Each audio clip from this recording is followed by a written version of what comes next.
Hayaan mo lang siya kay binibidyo ko. Kung anong gagawin niya. Papunta. Papunta. Ayaw niya dun sa pinto.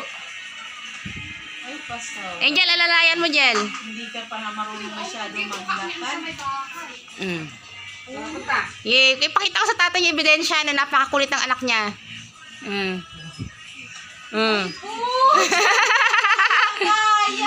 Oh, ano susunod?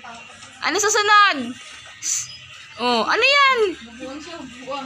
Jel, baka lumusot ah. Oh. Oh. Papunta. Hindi niya kaya din. Hindi, mabigat na yung katawan niya. Oh, ano yan? Alam mo, pag binitawan niyan, diretsyo na yan doon. Papunta. O, Jen, bilis na nabili ka na. Ala!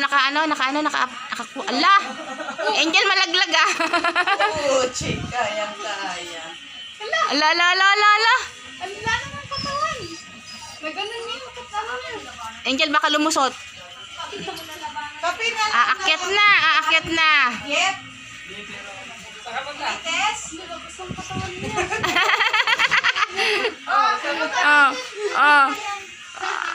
Ano? Angel, baka lumusot, Angel ah. Pasikip yung handa. Angel, lumusot yan, Angel. Oh. Ano nangyari? Di na kaya? Panindigan mo. Oh. Sige, Ate Emma, tingnan mo yung alaga ko, oh. Sige. Ate Marcy, umaakit na sa hagdanan. Ayun na, oh. Si Nathan. Oh. Umakit na sa hagdan. Yan na nga, Oh. Oh.